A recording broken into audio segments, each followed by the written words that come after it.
I'm Dale Rye. We're here at the Harris Hill Raceway. This track has just undergone a major renovation and complete repaving. And if you see in the background, one of the nice things about this track is you can actually see the entire track from the clubhouse. We're actually up on the balcony of the clubhouse right now. I'll go down and do a track walk and show you each turn, and I'll talk a little bit about what I see is different, and maybe we can talk about the lines. We'll do a clockwise walk through the track. Here we are at the turn one, and this is actually coming into turn one. So if you're we're tracking out of turn 11, but this is the front straight here. You can see, gosh, it looks great. But yeah, so what I'm gonna do right here is we'll just go through each of the 11 turns here and just talk a little bit about the line, and we'll see what it looks like here and see how it's different from before. All right, so here we're entering into turn one. It's a very fast left-hander. If you have a low horsepower car, you can be flat through the whole straight right into this turn. You'll have to pick a new turn-in reference point. I just noticed actually there's a marking here in the pavement, a dark color. This is right about where you would do your turn-in, so that might be a new reference point for turn-in. But at any rate, what you do when you come into this is you want to hug this left apex here as long as you can, because you want to get your car on the far left as you leave this turn one. You really don't want to fully track out. You want to keep your car as far to the left as possible, so you set yourself up nicely for turn 2 and 3. Okay, so here we're coming into turn 3, turn 2. We can see this is the pit out, and there will be a blend line here. Again, you want to come in as tight as you can into turn 1. Hold your car to the left side if you can. Don't need to fully track out. You might have to, depending on how much momentum you're carrying into that turn, but there will be a blend line here, and I use the blend line as a reference point for braking. Usually in about 120, 130 horsepower car, you're going to be braking right at the end of that blend line when that's here, and I'm sure it'll be here within the next week or so. And then you just come down here. You want to hug the left side as much as possible to set yourself up for turn 3 or turn 2, 3. This is sort of 2 turns in one here. And I'll talk about that in a second. Coming into turn 3, you're gonna bring your car as far left as possible. You're gonna kind of learn the reference point for turn-in. I haven't figured out one yet. I actually had a patch in the pavement that I used for that. But this is a very, very high speed turn. You basically, in a Miata, you'll go from 4th to 3rd, kind of not even go full braking. You're kind of touching the brakes and then getting right on throttle at full force. Now that there's no bumps here at the apex of 3, there used to be some big disruptive bumps. Now that those are gone, I'm expecting this turn to be really fast. Overall, the smoothness of the track, especially at the apexes, should make for a much faster experience. And so people might even be coming into this turn in 4th gear. But it's a real it's a turn that really does challenge you to get on very early, get on throttle very early. And if you hit this apex just right, you're gonna fly through this turn. And of course, any speed that you capture here at this turn is gonna carry all the way up the hill to turn 4. So it's important that you kind of do your braking, get it over with at turn 1, but then get on the throttle as early as possible. This pavement has got a really good texture to it. So, it's gonna be grippy. It might take a little while to settle in because it's a brand new track. It's probably still got some oil on it, so it might actually be slippery on the first, few weeks or first few races, which Champ Car is gonna have to be a little bit concerned about. It might be a little slippery, especially if it rains. The rain line's probably gonna be the race line for a while as this car gets settled. But yeah, you can just carry so much speed through this without the bumps. Okay, so we're coming up here now on the end of this straight, the side straight, and those of you who know this track from before know that there used to be a very major disruptive bump here. And if you had a tight suspension race car, you actually had to slow your car down to go over that bump because it was so dramatic. And even in the Miatas, if you get a good turn out of get a good run out of turn 1, and you are passing someone on the right here, which was the racing line's on the left, if you're passing someone on the right, the bump was so dramatic that sometimes you could even get airborne while you're trying to pass a car here. And this is a really important place to pass, if you get a good run out of turn 1. So the fact that this is now smooth is really, really fantastic. And that, this is one of the problems with this track early on was, or before they did this renovation, is the massive disruption of that bump. Gone. This is going to be fantastic. As we get up here into turn 4, you'll need to pick a turn-in point. I do a late turn-in because I want to extend this turn, my braking length. I want to extend it as long as possible, so I do a late turn-in.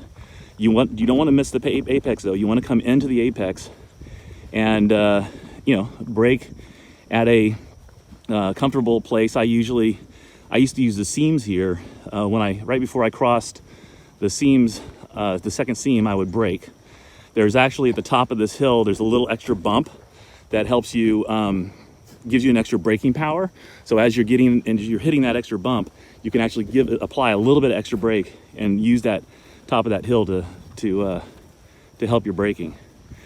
Once you get up to turn 4 here, it's really just throttle management around. You want to kind of keep it tight inside the apex of 4 all the way around to set yourself up for 5 on the right side.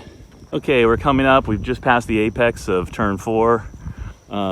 It's really your best line is just to hug the right as long as you can. Be on the edge, know where your car is, kind of ride it. Don't get too screechy, but you want to be sort of on the edge of what your car can handle and bring it in tight into this turn. Going down into turn 5 actually is a big passing opportunity if you're fast through this turn. And if you're going to do that, if you're going to set yourself up for a pass at turn 5, you want to come into this a little wider so that you track out of 4 on the left side, take a run down the hill, and hopefully get to the apex before your opponent does, who's taking the racing line, which is on the right. And we'll talk about that in a second.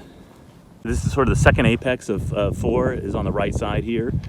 And you want to kind of get as close as you can to the right side apex as you're coming in to set yourself up for turn 5. Turn 5 is a left-hander down the hill here, and you'd like to be maybe half a car length in from the right side to approach that turn-in point. Again, if you're making good pace around this turn and you're maybe going a little faster than your opponent car, you could take this wide on the left side, run down the hill on the left side while your opponent is running the race line on the right. And if you can beat them to the apex down there, it's a good passing opportunity. What I like to do here is, I don't know if these seams are in the same place as they were before. They probably are, depending on what they do with the curbings. But I used to straddle this seam here, maybe a little bit to the right of this, as you're going down the hill. So you come out of 4. Most of these pointers I'm giving you are for a low horsepower car. I've got a lot of experience in these 100 horsepower Miatas, and we have a Champ car that's probably about 120. It's a 1.8 liter engine. So when we're coming down this hill, we're getting up right when the hill starts going down. We ease off the throttle. So I don't typically brake here. Certainly if you have a higher horsepower car and you're flying down the hill, you're going to have to brake down here. And if you hold onto the throttle too long going down this hill, you're also going to have to brake. But in the lower horsepower momentum cars, I like to sort of start coasting down this hill, get myself set up, and just modulate the throttle all the way through this turn. And once you know you're going to have the apex of 5, you just hammer it, and you can really power through this to set yourself up for the next straight. Okay, coming into turn 5 here, I just can't get over how smooth and beautiful this thing is all throughout. It's just going to be a completely different experience. I know this track's going to be a lot faster than it has been. But this is sort of a artful kind of turn. You need to bring the car in to a late apex over there on the far inside of this turn here, and I think the key is to have your eyes looking at that back end of apex as you do your turn in. I try to do a little jerk of the steering wheel a little bit to get the car rotated a little bit. Since I'm not braking, I'm not really doing a trail brake here, but I do disrupt the car a little bit to get the back end to turn a little bit as you're coming into this apex. You really want to hit this left side apex as close as possible on the late side of this turn, and you want to get on throttle as early as possible. So like right here or even before here, you want to be full throttle so that you can power through this apex, and again extending the length of this straight to maximize your speed on this straight. So every tenth of a second you gain here at this apex or before getting into this apex is just going to carry progress all the way through this back straight. So really important to get on throttle early here and get the car through this turn as fast as possible. The track out here is, when you're hitting this thing right, you're fully tracking out. There will be curbing out here.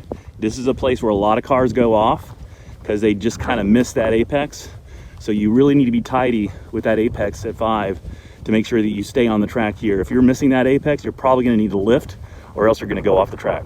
So let me just look back here. This is coming out of 5, and about halfway between 5 and 6, there's a new kind of turn here. It's not really a turn. It's a small kink. It's just a redirection of the track. The old track used to keep going straight over here on the left side, and in order to make room for this new road that's going in, they've moved the track in to the right a little bit. So they've introduced this new little kink here, and you can see what's coming up here is what was the original kink, which is now a major turn. It's not just a kink. We'll talk about it more when we get closer. Okay, we're coming up on turn 6. This again was a kink, and it was a very big bump here. So you had to hit this turn just right. Even if you did hit it just right, there was just a big bump. Cars get borderline airborne here. If you have a tight suspension, you had to slow down. But now all those bumps are gone. It's smooth, but it's a real turn. So we're gonna have to figure out how to do this one when they open the track. But you're gonna obviously take it. It looks like a fast turn. You're gonna be out here on the left, probably really far out to make your turn in, and it'll be a fast turn, but it's a real turn. And so it's going to be a challenge to see how fast you can get through this turn. The nice thing is, if you overcook it, on the left side here is the old track, which will save you basically, as long as they don't put dirt over this. And I think they are going to leave this as open pavement. If you overcook this turn, it looks like you will not be going off in the dirt. You'll be in this other pavement area. It will be dirty. It looks like there's a lot of rocks and rumbles, but at least you will be able to get back on the track, probably with no drama. Okay, so this is the new turn 7 we're coming up on, and I'm just going to turn around here and look back at turn 6. So you can see how now turn 6 is a real big left-hander. So again, you're going to be still carrying a lot of speed. The more you can carry, the better you're going to be, because you can carry that all the way to the new turn 7. And we're going to see in a minute that turn 7 is now a very sharp 180-degree turn, sharper than the old one was, and it really looks to me like it's going to be more of a carousel than it is sort of the turn that we had before. So we'll have to figure out where the apex is for this. This might be a double apex where the old track used to come in mid-track or wide and then make a decreasing radius to the apex on the other side. Here it looks to me like it might be a double apex where you come in here for the apex, give it a brake, trail brake into the backside of this. But there's just going to have to be some experimentation to figure out how to get through this turn. The big thing you need to be aware of, especially if it's raining, this mud out here is crazy sticky stuff, like it's clay. So if there's moisture on the ground and you go off the track here, there's a good chance you're gonna be stuck and have to be towed away. So you really don't want to overcook this turn. It's gonna be really interesting to see. I mean, you're gonna be able to carry a lot of speed into here, so it's gonna be picking your braking points and probably being conservative on those braking points until you figure out exactly how to make the turn. But you can see this is super tight here. We're just gonna have to play around with this to figure out how to actually effectively get through this thing. It might actually be a similar dynamic to what we had before. You might come all the way out here on the left and then pull it in with a decreasing radius.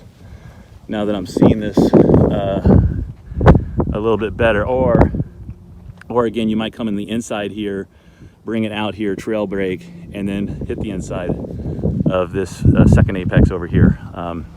We'll just have to figure it out. But the key is still going to be, you're going to want to hit this apex here on the left, I'm sure.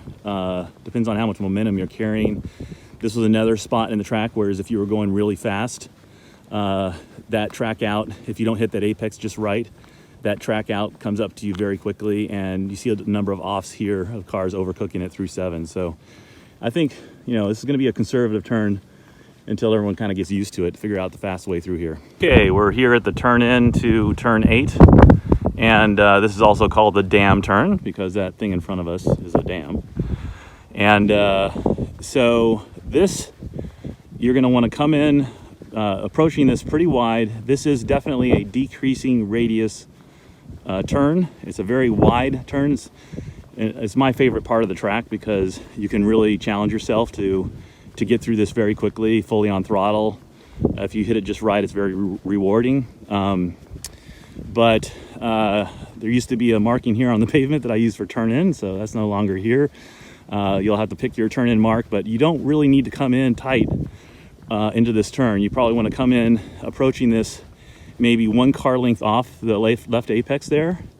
And in fact, maybe even a full car and a half off, maybe mid-track, because really what you want to be doing is having your eyes in the back end of this turn the whole time, looking, because you want to bring your car through this dam turn, the sweeper, and you want to apex on the left side of the track at the other side of this turn. So the way you do that quickly is you, again, on the low horsepower cars, you're doing this with your foot flat down in third, shifting to 4th gear. Some people take it 3rd all the way through, preserving the car, you shift to 4th.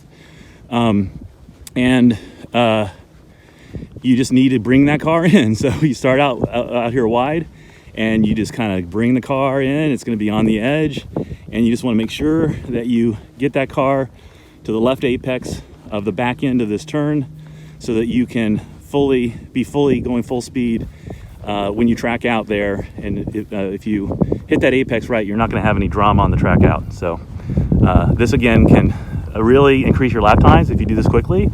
And if you can stay full throttle or very high on throttle, just basically keeping your car on the edge through this turn, it'll be very rewarding. It'll carry the speed all the way to turn 10. One comment about the dam turn, especially when it's wet, a lot of cars go off here because they lose a little bit of control, and it can even happen when it's dry. So if you're not going to hit that late apex, you really need to let off, because otherwise you are going to go off the track either here or a track out of 8. There was also a bump here going counterclockwise. It was much more noticeable, and that's of course gone. But staying focused on clockwise here, this is going to be really fast given this new pavement, and it'll just be interesting to see how much speed you can carry through this. It looks like 7 might be a little bit slower, but you still should be able to carry a lot of momentum through this turn. Okay, we're approaching turn 9. I just want to reiterate, everywhere we've been on this track, the entire track up to this point is viewable from the clubhouse. So if you're coming here as an observer, if you come for the Saturday races, second Saturday of each month, or if you come out here for the Champ Car race on the, I think it's the 24th of September, you can catch 90% of the action from the clubhouse here. As well as if you're a member and you're coming out and driving, you just want to watch all the other cars go around. You really do. It's kind of special. There's not all many tracks where you can actually see 90% of the track, all except for this one turn 10, you're going to be able to see from the clubhouse. Just makes it a lot more fun experience all around. So yeah, coming in here into turn 9, this is a very, very fast turn. You're full throttle. You've just gone through the dam turn as fast as you can. You can actually take this wide or you can take it tight. The tight line is the faster line because you're shortening the track. If you're in a race situation, you probably want to take that line also so that you can be on the inside for turn 10. But if you're in traffic, you're passing someone, you can actually be on the left here and make a pass safely at full throttle. But if you're racing, and you have open track, you want to be on the left side here as tight as possible, setting yourself up for a braking point at turn 10, and you'll want to do that in a straight line. As we're coming out turn 9, this is a very, very fast part of the track. It's really a long straight all the way from 7 to turn 10 here. Again, in the Miata lower horsepower cars, you've been full throttle all the way here. And then it's really important to pick the right spot to brake. Again, I used to use pavement markings to mark my brakes. Even then, I got into trouble a few times here at 10. So it's going to be really important to find a good reference point for braking. You'll be tempted to brake late here in a race situation, which can get you into a lot of trouble. See a lot of spin outs here at turn 10. And so, you know, to ease into this one, you want to make sure you have a good spot where you can brake and brake consistently at that spot. Be conservative, because overcooking it here can cause all sorts of trouble. But coming into turn 10, the fast way to do this is to be full left side here until you do your turn in. And the really nice thing about turn 10 is down at the apex, it is cambered inward. So you can get a boost from the track in terms of giving you some extra traction there as you execute that turn. Some people go to second gear here. I tend to stay in third. Well, it depends on the situation. Certainly if you're on the inside in a race situation, you will go to second, but you can carry this turn in third gear pretty easily as long as you carry the momentum through. I don't know if you can see this, but it's definitely cambered, and what you want to do when you turn in here is you want to kind of quickly, it's almost like a late turn in, but get in quickly to that apex and get in really tight, almost mid apex here, and just hold it on the right side. So you don't want to hit the apex and track out too early. You'll go off the track at track out. You want to hold and hug this apex as long as you can, similar to what you're doing in turn 1. You want to hold on to that apex as you go through this cambered portion of the track. And if you do that right, you can carry a ton of speed through here, more speed than you think you can through a hairpin. This is a hairpin. And then what happens when you're carrying a lot of speed is you wind up tracking out a little bit farther than you want, and oftentimes you'll put 1 or 2 wheels off at track out here, but typically that's not too dramatic of a problem on the car, and it's worth it to carry as much speed through here as possible, because this is setting you up for the next straight, the front straight. So like all the other turns, they're setting up for a straight. Slow in, fast out is the key. Get on throttle as early as possible. The quicker you get through this turn, the more faster lap time you're going to be carrying all through the straight that follows this. And you can see these flag stations throughout the track. They're at every turn. During the Challenge Series, we man the 4 primary ones, and during the Champ Car Series, they're all manned. When you're coming out here for the first time and learning the track, it's important that you actually take note of where all these flag stations are, so that when they are manned, you will naturally know where to look. If there's and especially if you're getting into races, you need to be able to see where these flag stations are so you can drive safely. Here we are going in the last turn. This is turn 11. It's a left-hander. You'll be able to carry as much speed as you want. In fact, you can take this from any angle you want, especially now. There was a bump there, and if your car got disrupted, it could give you a problem going on to the front straight, but that bump's gone. So you can really take this from any part of the track. The fastest route through this is hugging the left side, and you can, with most cars, just keep your car right planted on the left side of this turn, and that shortens the track and is the fastest way to get through here. But if you need to pass someone and you need to do so on the right here, you can do that pretty safely. And then this is it. So you're going to carry, we're right back where we started. This basically carries to turn 1, full throttle. Again, in the lower horsepower cars, when you're going into turn 1, you're going to be able to stay flat-footed through that whole thing. It's really exciting to go into turn 1 when you've been carrying this entire straight with your foot to the floor. So yeah, that's the new track. It looks fantastic. I can't wait to get out here and check it out.